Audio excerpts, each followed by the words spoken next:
Hello friends, welcome back epic roll Tamil. இந்த வீடியோஸோட previous chapter எதுவும் பார்க்கலனா கீழே டிஸ்கிரிப்ஷனில் லிங்க் இருக்கு, மறக்காம போய் செக் பண்ணுங்க. அப்போ தான் இந்த ஸ்டோரியோட லைன் உங்களுக்கு புரியும். உங்ககிட்ட பேசி டைம் வேஸ்ட் பண்ணாம வாங்க நம்ம கதைக்குள்ள போயிடலாம்.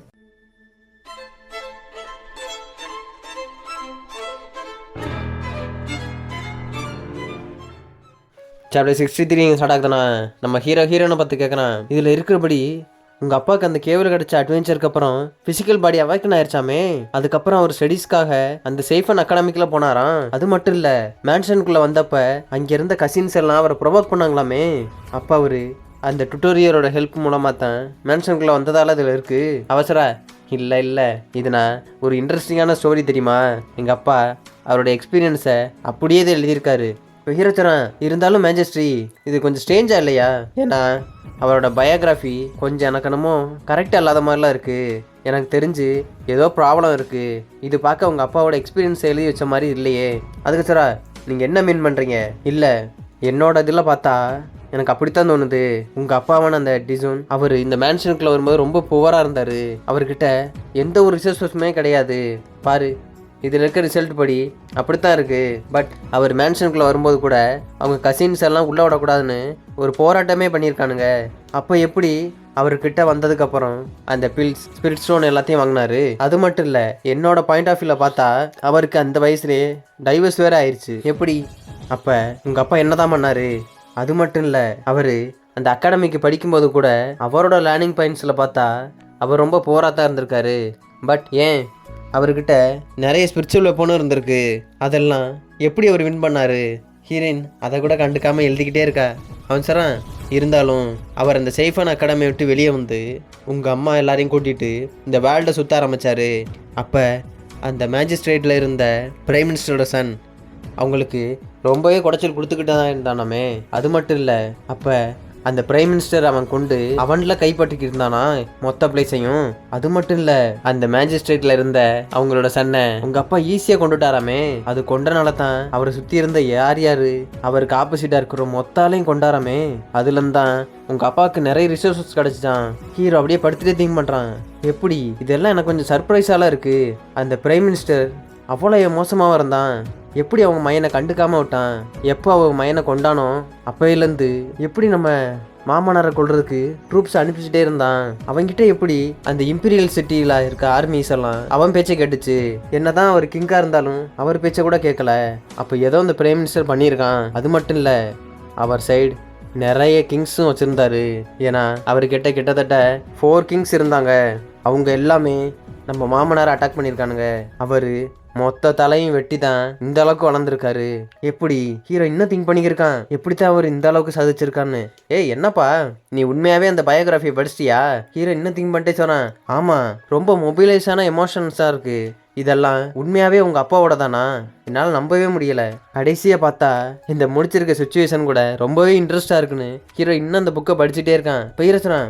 இருந்தாலும் அந்த கிரேட் பிரைம் மினிஸ்டர் எப்படி இவ்வளவு பெரிய குடைச்சலை கொடுத்துக்கிட்டே இருந்தான்? அவனுக்கு கீழே எப்படி அந்த 4 கிங்ஸ் வேற டைரக்டா ஒர்க் பண்ணிக்கிட்டு இருந்தானுங்க. அது மட்டும் இல்ல, அவர் நினச்சிருந்தா என்னவோ பண்ணியிருக்கலாம். அவருக்கு அந்த கிங்கு பிடிக்காதனால ஏன் மக்களுக்குமே குடைச்சல் கொடுத்துக்கிட்டே இருந்தார். அவருக்கு தேவையானதெல்லாம் மக்கள், எக்ஸ்பீரியன்ஸ் இல்லை மணி, எதுவாக இருந்தாலும் அவர் எடுத்துகிட்டு போட்டுமே. எதுக்கு இவரோட வந்து போட்டி போட்டு இருக்கட்டும்? அவருக்கு அவரோட ஓன் லைஃப் மேலே இன்ட்ரெஸ்ட் எதுவுமே இல்லையா? இருந்தாலும் உங்கள் அப்பாவோட பாயிண்ட் ஆஃப் வியூவில் பார்த்தா அதுதான் அவரை ரீச்சுக்கு போக வச்சிருக்கு. ஹீரோயின் அப்படியே பார்க்குறாங்க, என்ன அப்படியே கிட்ட வந்து அந்த புக்கை வாங்கி பார்க்குறாங்க. இப்போ இவங்களும் படித்து பார்த்தா அவங்க செம்ம கடுப்புல இருக்காங்க. என்னாச்சு? உண்மையா அது ஒரு கோயின்சிடன்ட் மாதிரி இல்லை, ஏதோ அவர் சொந்த கதை எழுதுன மாதிரி எனக்கு கொஞ்சம் டவுட்டாக இருக்கு. இருந்தாலும் அவர் வெறும் ஒரு ஓல்டு ஸ்காலர்ஸ் தத்தெடுத்த மகன் தானே, அப்போ எப்படி நோபல் ஆனாரு? பட் இப்போ பாரு, இந்த புக்கில் அவர் ஒரு ப்ரோட்டோகானிஸ்ட் மாதிரி இருக்காரு. அவர் சொல்லியிருக்கா. இருந்தாலும் எங்கள் அப்பா ஒரு லெஜெண்டரியான ஆள் தான். அவர் ஒரு லெஜெண்டரியான லைஃப்பை தான் வளர்ந்துருக்காரு. ஸோ யாருமே இதை மேனிபுலேட் பண்ணியிருக்க வாய்ப்பே கிடையாது. எனக்கு தெரிஞ்சு அவர் தான் இதை எழுதியிருக்கணும். அதனால ஸோ வெளியே இந்த பிரச்சனையை பற்றி யார்ட்டையும் சொல்லாதீங்க. நீங்கள் எங்கள் அப்பாவோட சென்த்தை பார்த்தது இல்லைன்னு நினைக்கிறேன். அதான் அவர் உண்மையாகவே இப்படித்தான் வளர்ந்துருக்காரு. இருந்தாலும் நான் ரீசெண்டாக நடந்த ப்ராக்டிக்ஸில் எப்படி அந்த 10th ஆர்டர் செகண்டரி இல்லாமல் அச்சீவ் பண்ணலாம்னு நான் இன்னும் ரொம்ப நாளாக ப்ராக்டிஸ் பண்ணிக்கிட்டே தான் இருக்கேன். அவர் ஹீரோ மேலே கையை வச்சு சொல்கிறாங்க, ஏய் கவலைப்படாதப்பா, எல்லாம் நான் பார்த்துக்கிறேன். அது மட்டும் இல்லை, அந்த பிளாக் சோல் ஹால் இல்லை எவன் வந்தாலும் சரி எந்த ட்ரிக்ஸ்லையும் மாட்டாம நான் உன்னை காப்பாத்துறேன். என்ன சொல்ற? இப்போ அவங்க சொல்லியிருக்காங்க, என்ன சுச்சுவேஷன் வந்தாலும் சரி, உன்னை கடத்தி வச்சு கொலை பண்ணுறவங்க இருந்தாலும் சொன்னாலும் சரி, நான் என்னோட உயிர் இருக்க வர உன்னை காப்பாற்றுவேன்டா சொல்லிட்டு அப்படியே போயிட்டு இருக்காங்க. ஹீரோ அப்படியே பார்த்துக்கிருக்கான். என்ன அடி பாவி, நான் சும்மா புக்கு படிச்சுக்கிட்டு அதில் இருக்க ஸ்டோரி தானே சொல்லிக்கிட்டு இருந்தேன் இன்ட்ரெஸ்டிங்காக, போர் அடிக்க கூடாதுன்னு. நீ என்னன்னா சடனாக இப்படி வந்து என்னை கொல்றதை பற்றி அடி பேசுகிறேன்னு ஹீரோ ஷாக்கில் இருக்கான். இருந்தாலும் அவங்க சொன்னதை பற்றி திங்க் பண்ணி பார்க்குறான். என்னதான் இருந்தாலும் எம்ப்ரஸ்க்கு என் மேலே கவலை இருக்குது, பட் ஏன் அப்பப்போ என்னை டீஸ் பண்ணுறாங்க? இல்லை இப்போ எனக்கு தூக்கம் வருது, வா போய் தூங்கும்னு ஹீரோ அப்படியே படுத்துகிட்டே பார்க்குறான். இப்போ கரண்டாக இருக்க லைஃப் படி அந்த ஸ்டோரி புக்கில் இருக்குது உண்மையானு நான் செக் பண்ணியே ஆகணும். இல்லை நான் பேசாமல் ஒரு ஸ்டோரி எழுதிடவா? அதுக்கு என்ன நேம் வைக்கலாம்? ஒருவேளை எம்பையர் ரெக்ரஷன் வைக்கவா? இல்லை அந்த டாமினேரிங் எம்பரர் லவ் வித் மீன் வைக்கவா? எப்படி வைக்கலாம்? இல்லை ஸ்டார்ட் மீ தி பேலஸ் தி எம்ப்ரஸ்னு வைக்கப்போமா? அப்படி பேசி இருக்கும்போதே ஹீரோ கொட்டாய் வந்துருச்சு. இங்கிட்டு பார்த்தா ஹீரோயினு ரொம்ப டயர்டாக இருப்பானு அவங்களும் கொட்டாய் விட்டுக்கிருக்காங்க. பார்த்தா ஹீரோ தூங்கிட்டான். அப்போ அவங்க திங்க் பண்ணி பார்க்குறாங்க, இருந்தாலும் நம்ம பக்கத்தில் ஒரு ஆள் இருக்குது, நம்மளுக்கு ரொம்பவே நல்லா தான் இருக்குது, பட் இருந்தாலும் இப்படிப்பட்ட அழகை நான் எத்தனை நாள் காப்பாற்ற முடியும்னு தெரியலையேன்னு அவங்க திங்க் பண்ணிக்கிருக்காங்க. இதோட இந்த சாப்டர் 63 முடியுது. சாப்டர் 64 ஸ்டார்ட் ஆகுதுன்னா அந்த லீவ் 18 அவரோட பிளேஸில் ஏதோ படிச்சுக்கிட்டு இருக்காரு. அப்போ திடீர்னு அவருக்கு ஏதோ சென்ஸ் ஆகுது. ஏய் யார் உள்ள வந்திருக்கா? பார்த்தா ஒரு பிளாக் மாஸ்க் போட்டுருவன் அப்படியே முட்டி போட்டு, மை லார்ட் இதை பிடிங்க, இதை படிச்சு பாருங்கன்னு கொடுக்குறான். அதை வாங்கி இதில் என்ன இருக்கு, என்னாச்சு, எம்பையர்லேருந்து எதுவும் லெட்டர் வந்திருக்கா, அதை டெலிவரி பண்ணுறதுக்கு நீ ஏன் வந்திருக்க? மை லார்ட் உங்களுக்கு ஒன்று தெரியாதே, அந்த பிளாக் சோல் ஹாலே அப்படியே டெஸ்ட் ஆயிருச்சு. என்ன சுச்சுவேஷன், எப்படி? அது மட்டும் இல்லை, அந்த ஹோலி டீமன் செக்ட்டுக்கு என்னாச்சு? அவர் அப்படியே படிச்சு பார்க்குறாரு. என்ன இது எப்படி பாசிபிள்? அந்த ஹோலி டீமன் செக்ட் இந்த அளவுக்கு எப்படி ஆகும்னு அவர் பயத்தில் பார்த்துக்கிருக்காரு. ஏய் என்னாச்சு? அது மட்டும் இல்லை, அந்த ஹோலி டீமன் செக்டில் இருக்க பேட்ரியாக்கு நான் அக்ரிமெண்ட்லாம் போட்டிருந்தானே, அது என்னாச்சு? அதுக்கு அவன் சொல்கிறான், அக்ரிமெண்ட் எல்லாம் இன்னும் இருக்குது சார், அதனால ஒன்றும் பிரச்சனை இல்லை. இப்போ கிடைச்ச இன்ஃபர்மேஷன் படி அந்த டயன்ஜி பவிலியனுக்கு புது மாஸ்டர் வரப்போறாராம். அவர் இந்த ரூல்ஸை அவரும் கடைபிடிப்பாருன்னு நம்புகிறேன். இங்கே லீவ் 18 கேட்குறாரு, என்ன சொல்ற? அந்த ஹோலி டீமன் செக்ட் கம்ப்ளீட்டாக டெஸ்ட் ஆயிடுச்சா? எப்படி? அதை அழிச்சிட்டாங்களா அந்த ஸ்ட்ராங்கஸ்ட் மேன்னாலயா? அது மட்டும் இல்லை, என்னை கொடுத்த அக்ரிமெண்ட் இன்னும் மெயின்டைன் ஆகுமா ஆகாதா? இல்லை ஆக்சிடெண்ட்டா அதுவும் டெஸ்ட் ஆயிடுச்சுன்னு சொல்ல போகிறீங்களா? அவன் இங்கிட்ட எந்திரிச்சு வந்தே சொல்கிறான், டேய் இது எத்தனை வருஷம் பிளானிங் தெரியுமா? இதுக்காகத்தான் நிறைய ரிசோர்ஸ் எல்லாம் கலெக்ட் பண்ணி வச்சுருக்கேன். இதில் ஏதாச்சும் ஒரு பிரச்சனை நடந்துச்சு அவ்வளோதான்டா. அதுக்கு அவன் சொல்கிறான், சார் நாங்கள் அஷ்யூல்டாக சொல்கிறோம், கண்டிப்பாக எங்கள் மெஜஸ்டி இதை தான் மென்ஷன் பண்ணார், இதை இத்தனை வருஷ உழைப்பை நாசமாக போக விடவே மாட்டோம். ஸோ நியூ மாஸ்டருமே அந்த ஹோலி டீமன் செக்டில் இருக்க ரூல்ஸை ஃபாலோ பண்ணுவார். அப்படி அவர் ஃபாலோ பண்ணாட்டாலும் பிரச்சனை இல்லை, இதை பாருங்கன்னு சொல்லிட்டு ஒரு தாலிஸ்மான் இது கொடுக்குறான். என்ன இது? அவர் ஷாக் ஆகுறாரு. அவர் வாங்கி கையில் வச்சுட்டு, டேய் என்னடா பண்ணி வச்சிருக்க? உங்கள் மேஜஸ்டி என்ன லூஸாடாவன்? இந்த தாலிஸ்மான் மட்டும் ஆக்டிவேட் ஆச்சு, சாகுற வர இது அப்படியே தான்டா இருக்கும். அது மட்டும் இல்லை, போல்டா சொல்லணும்னா இது மட்டும் ஆக்டிவேட் ஆச்சு நம்ம சோழியே முடிஞ்சு போயிருந்தா யாருக்கும் எனக்கும் அவனுக்குள்ள கான்டாக்ட் சுத்தமாக பிரேக் ஆயிரும். அவன் அந்த மாஸ்க் எடுத்துகிட்டே சொன்னான், எங்கள் மேஜஸ்டி கொடுத்த ஆர்டர் படி எதுவும் தப்பாக நடக்காது. அவர் சொன்னதெல்லாம் ஒன்று தான், மீன் சாகலாம், வலை உடையலாம், பட் சாகாது அப்படின்னு தான் உங்கள்கிட்ட சொல்ல சொன்னார்.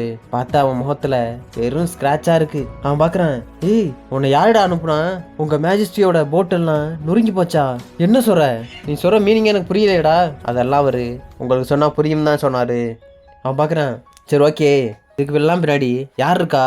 அவன் சொல்கிறான், அந்த கிரேட் 4 கிங்ஸ் மட்டும்தான் இருக்காங்க. சரி ஓகே, இப்போ நடக்கிற விஷயத்த நான் பார்த்துக்கிறேன், பட் நான் சொன்ன பிளேஸில் எல்லோரும் ப்ரிப்பேர்டாக இருங்கடா. நான் சொல்கிற வர உங்கள் ஃபேஸ் வெளியே காட்டவே கூடாது, புரியுதா? ஓகே லார்ட், எங்களுக்கு நல்லாவே புரியுது.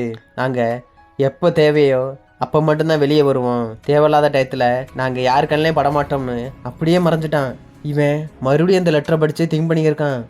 இது 100 வருஷ பிளானிங்கடா, இது ரொம்ப குரூஷியலான டைம். இப்போ மட்டும் ஏதாவது சின்ன ஆக்சிடென்ட் நடந்தால் கூட நம்ம பிளான் கெடுத்து போயிடும். இருந்தாலும் அந்த ஹோலி டீமன் செக்ட்டுக்கு என்னதான் ஆச்சு அப்படி?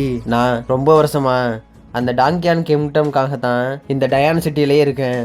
இப்போ எந்த ஒரு மிஸ்டேக்கும் நடக்க விடவே கூடாது.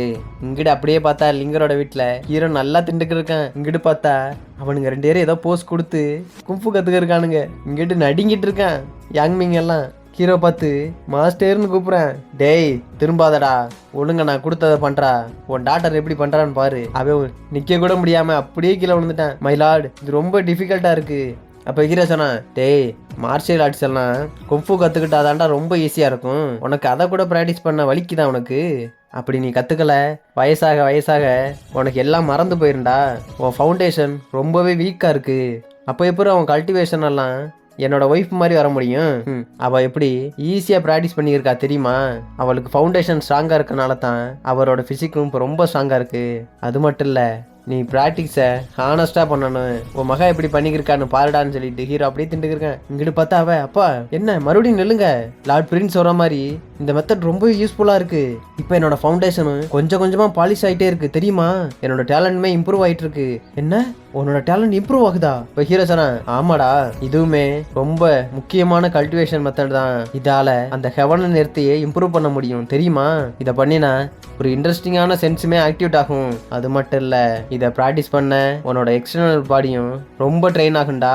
இதனால உனக்குள்ள உள்ள ரிஃபைனிங் கியூஐ ரொம்பவே இம்ப்ரூவ் ஆகும். அப்போ கல்டிவேஷனுமே இம்ப்ரூவ் ஆகும்ல. ஒழுங்கா பண்ணு, உன்னோட பொட்டன்ஷியல் வெளியே வந்தா தான் உன்னோட பாடியோட லிமிட்டையும் பிரேக் பண்ண முடியும்னு ஹீரோ சொல்றான். அது மட்டும் இல்லை, நீ நல்லா ப்ராக்டிஸ் பண்ணால் மட்டும்தான் உன்னால் பிரேக் த்ரூவே பண்ண முடியும். உன்னோட இன்னர் வேர்ல்டு எப்போ ஓப்பன் ஆகுதோ அப்போ தான் உன்னோட மைண்ட் ஸ்பிரிட்டும் சரி இந்த வேர்ல்டில் இருக்க நீ கனெக்ட் பண்ண முடியும். புரியுதா? அவன் புரிஞ்சு, என்ன அப்படியா, இருங்க நான் பண்ணுறேன்னு சொல்லிட்டு அவன் மறுபடியும் அப்படியே போஸ்க்கு போயிட்டான். இங்கே ஹீரோ மோட்டிவேட் பண்ணியிருக்கான், டேய் அப்படித்தான்டா நல்லா ப்ராக்டிஸ் பண்ணு. இப்போ உன்னோட ஃபிசிக்கல் எல்லாம் நீ அதிகமாயிரும். ஒழுங்கா உன் சென்ஸ் எல்லாம் ஷார்ப் பண்ணுறா. அப்போ தான் உன்னோட ஸ்பிரிட் எனர்ஜி கூட ஆகும்னு கத்திக்கிட்டு இருக்கான் ஹீரோ. திங்க் பண்ணி பார்க்குறான், இந்த சாங் யாமிங் இந்த மார்ஷியல் ஆர்ட்ஸ்லேயே ஒரு ப்ராடஜி ஆக போனான். ஏன்னா இந்த 1000 வருஷத்தில் எவனுமே இப்படி அப்பியர் ஆனதே கிடையாது. இதோட நேம் தான் ஹெவி டேங்க் கேவல்ரி. என்னோட வேர்ல்டில் இருக்கிற கும்ஃபு இவனுக்கு கற்றுக் கொடுத்து நான் இவனை பெரிய கல்டிவேஷனை ஆக்க போகிறேன். ஃப்யூச்சரில் இவன் தான் எல்லாரையும் மிரட்ட போகிறான். இதோட இந்த சாப்டர் 64 முடியுது.